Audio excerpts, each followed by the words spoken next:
국내에는 미국과 다르게 장투가 안 된다. 국내에는 지난 이제 10년간을 놓고 보면 코스피가 7%, 단순 수익률, 이제 배당 재투자 수익률이 28%. 단순 수익률도 격차가 심한데 미국 같은 경우에는 저위험의 수익률은 높은 위치에 속하는데 코스피는 그에 비해서 위험도는 높은데 수익률은 낮거든요, 지금. 금투세까지도 이제 발목을 잡는 상황이었기 때문에 부정적으로 이제 봐야 되는데, 그럼에도 불구하고 국내 증시를 봐야 한다라고 하면 헬스케어와 IT.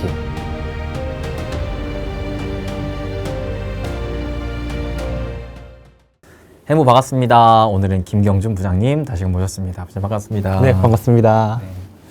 네. 처음으로는 그럼 시장 얘기 먼저 해볼까요, 부장님? 요즘에 사실 우리가 연휴 전까지만 하더라도 시장에 불확실성 요인들이 참 많았잖아요. 네. 뭐 엔캐리 트레이드 청산도 그렇고 뭐 경기 침체 우려도 그렇고 여러 가지로 굉장히 많은 불안 요소들이 있었지만 그래도 지나고 보니까 좀 잘 해소된 것 같다라는 느낌을 받아요. 네. 부장님께서 어떻게 보시나요?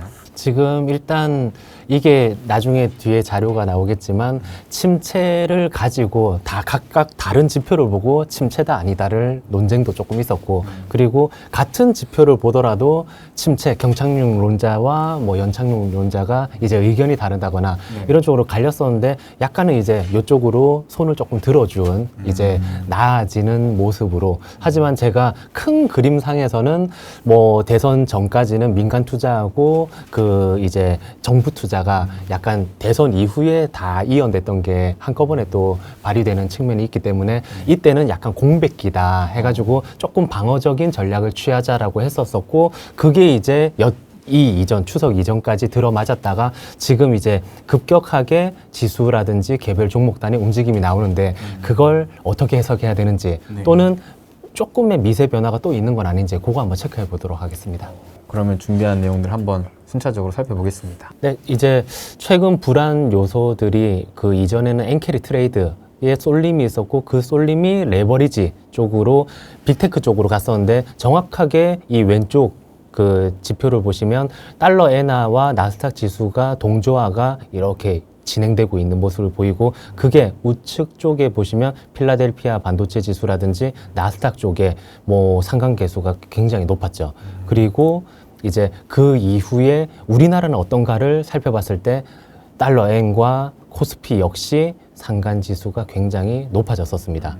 그리고 제가 이때 그 이전에 제가 나와가지고 140엔을 이제 중요하게 보자라고 했던 그 포인트들이 지금 우측 이제 그래프를 보시면 21년도 이후에 유동성, 글로벌 유동성 자체가 파란색인데, 글로벌 유동성의 증가와 이제 엔캐리 트레이드 자금 자체의 그 증가가 동조화되고 일치했거든요. 그런데 이때 출발 지점의 달러엔을 살펴보면 110에서 120엔 사이였어요. 그리고 이제 그게 풀리면서 그 글로벌 유동성이 같이 빅테크 쪽으로 들어갔다. 그래서 개별 쏠림이 뭐 M7 쪽이라든지 나타났다. 이렇게 보시면 되시거든요. 그래서 달러 N이 110에서 120을 뚫고 올라가자 이제 글로벌 유동성도 같이 증가했고, 그게 뭐 빅테크 쪽으로 갔었는데, 다행스럽게 그 이전에 말씀드렸던 140엔을 안 깨고 내려갔기 때문에 지금 증시에서도 조금은 안정적인 모습을 보여주고 있습니다.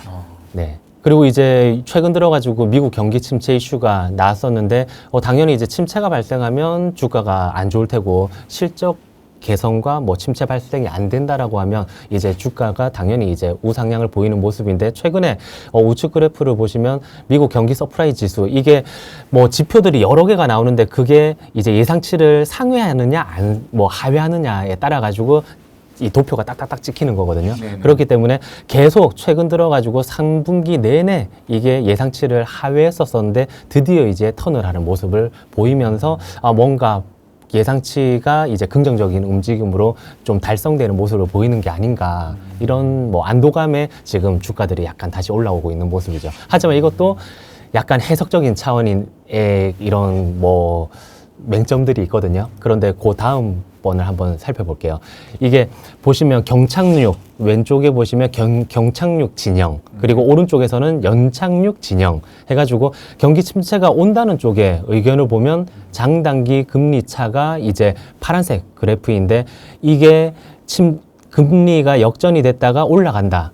이제 정상화가 되면 경기 침체였다. 그리고 실업률이 저점 대비해가지고 1%씩 증가한다라고 하면 저점 대비 상승을 1% 이상 했다라고 하면 경기 침체다. 그렇기 때문에 이런 부분들이 이제 겹치는 이 구간에서는 다 경기 침체인데 지금도 이제 거의 거기에 뭐 맞물려 있다라는 게 경착륙 진영의 이제 데이터 통계들이고 반면 이제 우측을 보시면 뭐 무슨 소리 하느냐 AI가 고공행진을 하고 있는데 이렇게 IT와 플랫폼 쪽에 실적이 잘 나오지 않느냐 그리고 예전 같은 불과 얼마 전만 하더라도 이런 물가 지표가 중요했다라고 했고 시장이 물가만 잡히면 괜찮다라고 했는데 지금 와서 또 다른 얘기들을 하느냐 이렇게 각각 다른 지표를 자기들한테 유리한 쪽을 끌고 와가지고 해석하는 경향이 있거든요.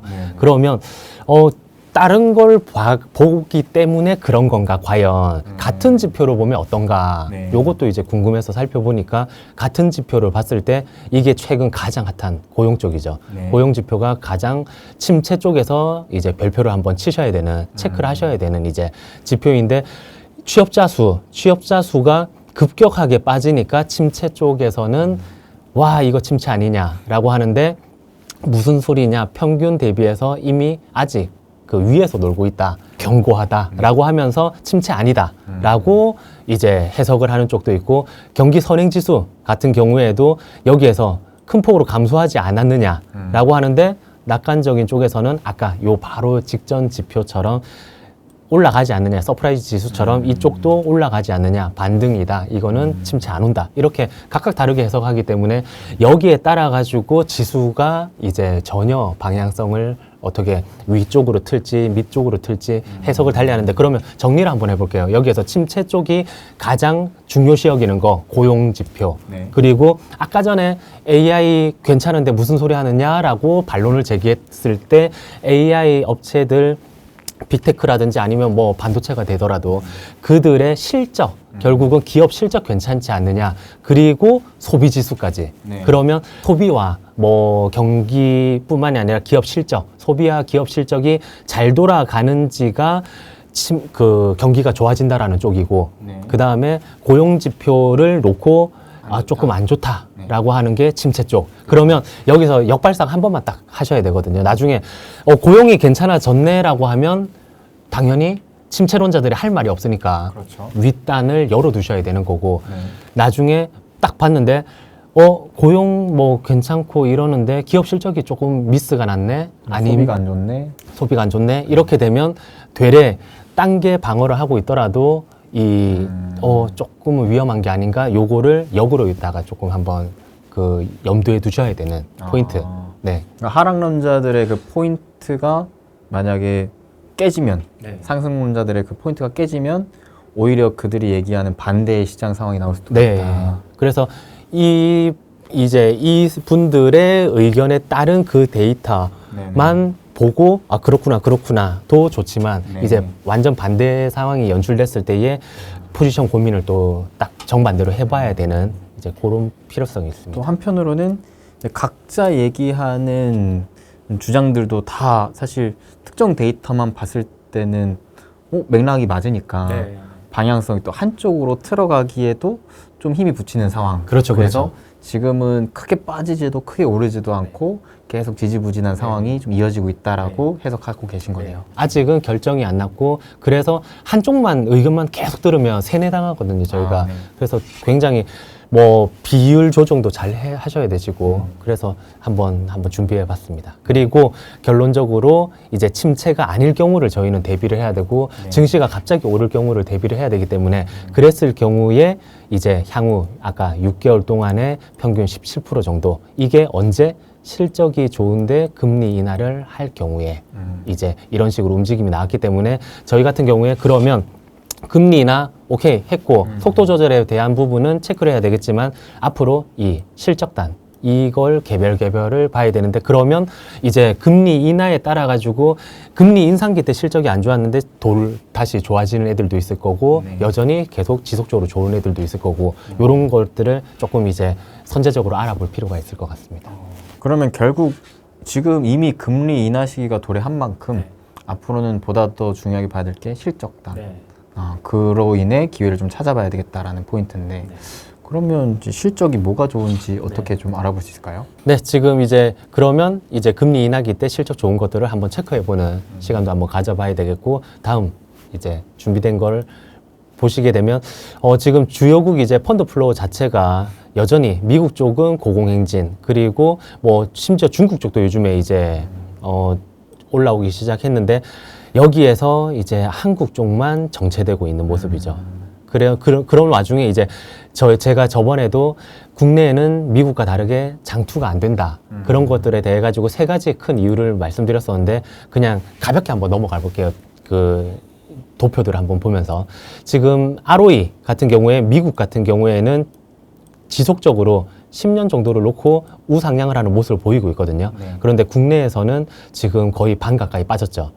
지금 미국의 증시는 사실 ROE의 증가에 따른 연속적인 상승 모습을 보이고 있고, 그 한국은 반대로 이제 기업 이익이라든지 자기 자본 수익률이 결국 떨어지면서 하향을 하고 있는데, 이게 결국 주주가치 재고가 조금 더디기 때문에 이런 현상을 보였다라고 말씀드렸고, 지금 그 배당 재투자 수익률 요쪽도 이제 짚고 넘어가야 되는데, 미국은 이미 단순 주가 수익률이 굉장히 높은 상태에서 거기에 배당을 분기마다 나오는 배당을 이제 넣으면 이런 229%라는 굉장히 높은 수익이 나오는데, 국내에는 지난 이제 10년간을 놓고 보면 코스피가 7%, 단순 수익률, 이제 배당 재투자 수익률이 28%. 굉장히 단순 수익률도 격차가 심한데, 이 재투자 수익률 역시나 비할 바가 안 되기 때문에 이 부분에서도 이제 차이가 많이 납니다. 그런데 마지막 제가 제일 중요시 여기는 거는 마지막 이 부분이거든요. 위험 대비 보상 비율. 이게 지금 우측을 보면 변동성 위험, 그리고 위쪽에서는 연환산 이제 수익률을 봤을 때에, 그러면 미국 같은 경우에는 저위험의 수익률은 높은 위치에 속하는데, 코스피는 그에 비해서 위험도는 높은데 수익률은 낮거든요, 지금. 이게 5년도 그렇고 10년도 마찬가지입니다. 그러면 수익률도 더디고 복리 수익도 가져갈 수 없는데 위험도, 변동성 위험마저도 높다.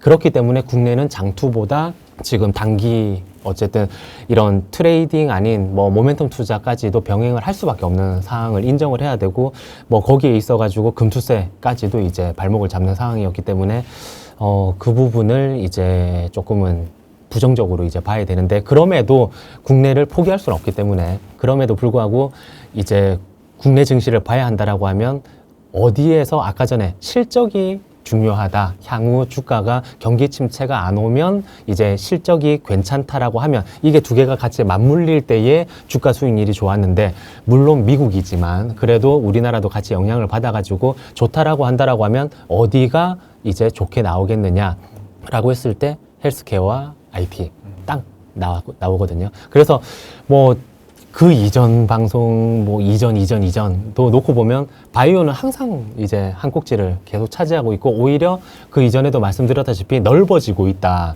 처음에 바이오텍, 그 다음에 CDMO로 갔다가 제약까지도 넓어지고 있고, 나중에 미용이라든지 피부, 뭐 의료기기 다 확대되고 있다라고 말씀드리면서, 제가 뭐 방송에 나올 때도 그 웃으면서 그런 말씀을 했어요. 지금 매달 방송이라든지 주간 단위로 했을 때에 그냥 지난달에 말씀드린 바이오가 여전히 좋습니다. 여전히 좋습니다. 이 말만 계속 되풀이했었거든요. 그만큼 지금 바이오가 좋은데, 이게 비단 우리나라만의 이제 문제가 그 좋은 점이 아니라 이제 글로벌적으로도 신고가를 지속적으로 이제 보이고 있는 쪽이 헬스케어 쪽이다. 그리고 이쪽은 단순히 예전처럼 뭐 드림으로 가는 영역이 아니라 실적을 기반하고 있다. 이런 식으로. 그리고 지금부터 해가지고는 매출이 띄워주니까, 걔네들은 매출에 따른 매출 이익이라든지 뭐 영업이익 단에 이제 레버리지 효과가 높기 때문에 그게 지금부터 일어날 수 있는 긍정적인 환경이다.